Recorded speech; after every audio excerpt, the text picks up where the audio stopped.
తయారు చేయించారు. Local MLA Sujana Chowdary, ఆయనకి అటు చంద్రబాబు గారితో సాన్నిహిత్యం ఉంది, ఇటు లోకల్ ఎమ్మెల్యే కావడంతో మొత్తం ప్లాన్ అంతా కూడా తెలుగుదేశం వాళ్ళకి ఎక్స్ప్లెయిన్ చేశారు. ఆయన తెలుగుదేశం వాళ్ళు కూడా ఆయన అభిమానిస్తుంటారు కాబట్టి నడుస్తుంది, అంతా బాగానే ఉంది. కాకపోతే దుర్గగుడి గురించి బాగా తెలిసిన వాడిగా, అక్కడ ఒకప్పుడు సేవా కార్యక్రమాలు చేసిన వాడిని, అట్లాగే పేపర్లలో ఉన్నప్పుడు కవర్ చేసాం, కేబుల్లో ఉన్నప్పుడు కవర్ చేసాం, శాటిలైట్ టీవీలో ఉన్నప్పుడు కవర్ చేసిన వాడిగా నేను అక్కడ కొన్ని పాయింట్స్ని చెప్తున్నా. డైరెక్ట్గా కలవడానికి చెప్పడానికి అవకాశం ఉంటున్నటువంటి రోజులు కాదు కాబట్టి. ఒక కీలకమైన పాయింట్ ఏంటంటే సాధారణ ప్రజలు నలిగిపోతున్నారు.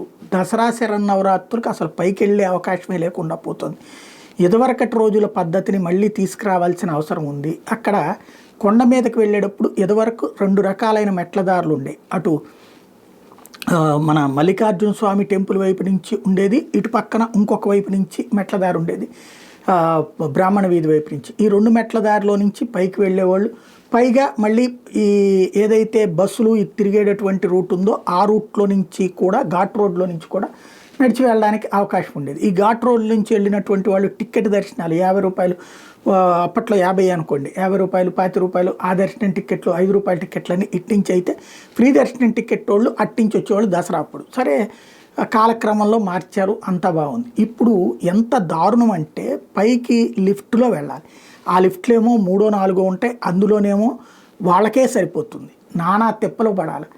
ఆ మెట్ల మీద నుంచి ఎక్కి వెళ్ళాలంటే నరకం కనబడుతుంది. అదే సందర్భంలో వాళ్ళు ఇష్టం వచ్చినప్పుడు ఘాట్ రోడ్డు మూసేస్తారు, ఇష్టం వచ్చినప్పుడు తెరుస్తుంటారు. ఈ దిక్కుమాలిన పద్ధతులు ఇది మన చేతిలో ఉన్నటువంటి. ఇదివరకటి రోజుల్లో శుక్రవారం పూట్ల, అది కూడా సాయంత్రం బాగా జనం రష్ పెరిగినప్పుడు మాత్రమే ఆపేసేవాళ్ళు. మిగతా రోజులంతా ఈవెన్ శుక్రవారం కూడా ఉదయం పూట కూడా దర్శనాలకు అనుమతించేవాళ్ళు. అదే సందర్భంలో దసరా నవరాత్రులు అయితే 10 రోజులు కొండపైకి 2 వీలర్లను కూడా అనుమతించేవాళ్ళు. కేవలం ఆ మూలా నక్షత్రం రోజున మాత్రమే కింద ఆపేసేటటువంటి పరిస్థితి ఉంది. సరే అట్లాగే చెయ్యలేము అనుకునేటట్టయితే కనీసం మెట్లు అనేటటువంటిది ఎక్కడానికి వీలుగా, ఇది ఎట్లా ఉందంటే ఇట్లాగ ఒక కాంప్లెక్స్, ఇలా పైకి ఎక్కాలి, ఎక్కేటప్పటికి మోకాళ్ళ నొప్పులు వచ్చేస్తాయి. అలా కాకుండా దానికి ఇవాళ రోజున వృద్ధులకు ఉండదు కదా, యంగ్స్టర్సే మెట్లు ఎక్కలేకపోతున్నటువంటి రోజులు. దాన్ని దృష్టిలో పెట్టుకుని ఏదైనా పాసేజ్ అంటే మన ఈ ఉన్నాయి కదా రైల్వే స్టేషన్లో వాటిట్లో నడిచే మెట్లు ఉన్నాయి కదా, అట్లాంటిది ఏదన్నా ఎక్కి కూర్చుంటే దాని అంతటా అది వెళ్ళేటటువంటి కోణంలోకి తీసుకురాగలిగితే బాగుంటుంది. అట్లాంటి ఏర్పాటు చేయగలిగితే అవి ఒక 10 రకాలు ఏర్పాటు చేస్తే, 10 చోట్ల ఏర్పాటు చేస్తే జనం ఎక్కుతూ ఉంటారు, వెళ్ళిపోతూ ఉంటారు పైకి. అది అటు ఘాట్ రోడ్ వైపు ఏర్పాటు చేయొచ్చు, ఇటు పక్కన ఏర్పాటు చేయొచ్చు.